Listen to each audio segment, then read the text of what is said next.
एक राजा रानी की कहानी। बहुत समय पहले की बात है। एक श्रवण नगरी नामक राज्य था। यह राज्य हर संसाधन से संपन्न था। इस राज्य की प्रजा खुश थी। किसी को किसी चीज़ की कमी नहीं थी। श्रवण नगरी के राजा की दो रानियां थी। बस राजा को एक बात की चिंता खाई जा रही थी कि उसके कोई संतान नहीं थी। राजा का अधिकतर समय अपनी बड़ी रानी के साथ बीतता था, क्योंकि वह बहुत ही सुशील और व्यवहार कुशल थी। राजा को हमेशा उचित सलाह देती थी। वह राज्य की परेशानियों का हल निकल कर राजा को बताती थी। राजा की छोटी रानी थी।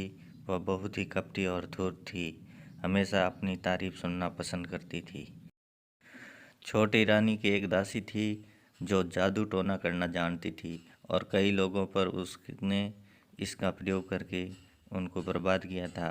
दासी यह चाहती थी कि छोटी रानी के किसी तरह से एक संतान हो जाए, जिससे वह राज्य की महारानी बन जाए। इससे दासी को अपनी मनचाहे तरीके से राज्य में शासन करने का मौका मिल सके। परंतु दासी अपने उद्देश्य में सफल नहीं हो सकी और उसके मंसूबों में पानी फिर गया।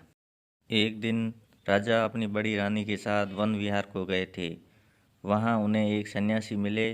राजा रानी ने सन्यासी का काफ़ी स्वागत सत्कार किया।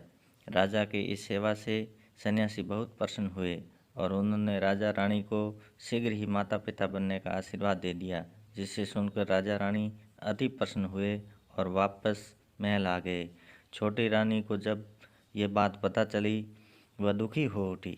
उसने राजा से एक वचन लिया कि जब बड़ी रानी को प्रसव पीड़ा हो तो वह और उसकी दासी ही उसके पास रहेगी, वही सारा कार्य करेगी। राजा ने छोटी रानी की बात मान ली। दोस्तों, अगर ये कहानी पसंद आई है तो अपने दोस्तों को शेयर करें। अगर आप मेरे चैनल पर नए हैं तो नॉवल स्टोरीज़ को सब्सक्राइब करें और नोटिफिकेशन बेल भी दबाएं। अपना और अपने परिवार का ख्याल रखें। मिलते हैं नई कहानी के साथ। तब तक के लिए धन्यवाद।